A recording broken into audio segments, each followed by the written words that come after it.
Olá, tudo bem com você? Nessa questão aqui, se você quer resolver pelo método de Lame, né? Então a gente tem que lembrar como que o método funciona. Você lembra? Esse método, ele requer a existência, né, de 3 forças e que essas forças, elas formem um determinado ângulo entre si que seja diferente de 0 graus e de 180 graus. Basicamente que elas formem tipo um triângulo, tá? Então, 3 forças com ângulos diferentes de 180 graus e de 0 graus entre si, ou seja, elas não podem ser paralelas, como é o caso aqui dessa terceira alternativa, tá? Mas nessas duas primeiras alternativas aqui, cabe o método de Lame. Então, nesse caso aqui, nós temos as duas trações, tá?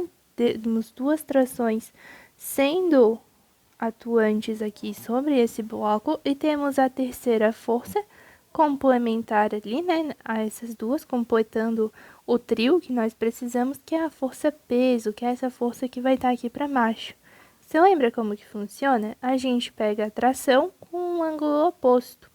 Aí, muito cuidado, que isso aqui pode confundir bastante. Esse ângulo oposto é o ângulo formado entre as duas outras forças. Não é apenas o ângulo que está sendo mostrado aqui, é todo esse ângulo, tá bem? Então, vamos lá. Aqui eu tenho 90 graus, afinal o peso é vertical para baixo, então ele vai formar 90 graus com a horizontal do bloco. E aqui eu tenho 30 graus, que já é demonstrado pela própria questão. Então, eu tenho 30 mais 90, que é igual a 120 graus. Então, aqui eu tenho 120, aqui eu tenho 120, e para completar os 360, aqui eu tenho 120 graus também. Então, eu posso fazer o seguinte, essa tração aqui está para seno de 120 graus, que foi o que eu escrevi aqui, assim como esse peso está para o ângulo entre essas duas forças, está para seno de 120 graus. Como seno de 120 graus é igual ao seno de 120 graus, então isso aqui é a mesma coisa. Logo, aqui em cima é a mesma coisa também. Então, nessa situação aqui, nós temos que a tração é igual ao peso. Na primeira situação, o valor da tração é igual ao valor da força-peso.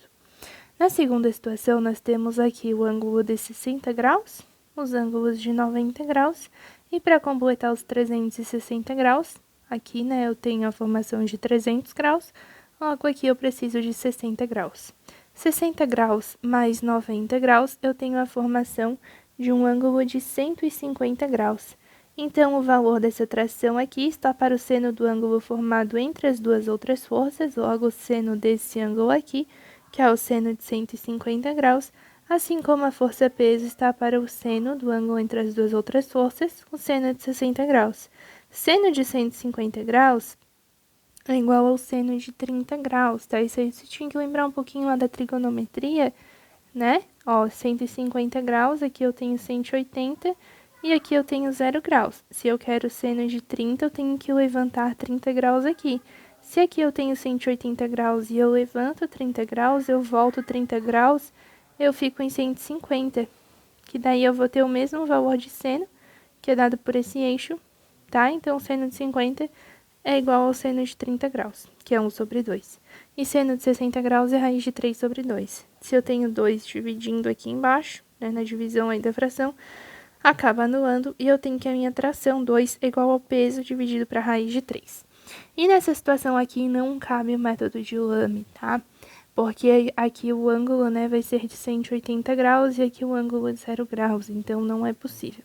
Aí a gente tem que fazer a própria soma vetorial mesmo. Aqui eu tenho tração e aqui eu tenho tração.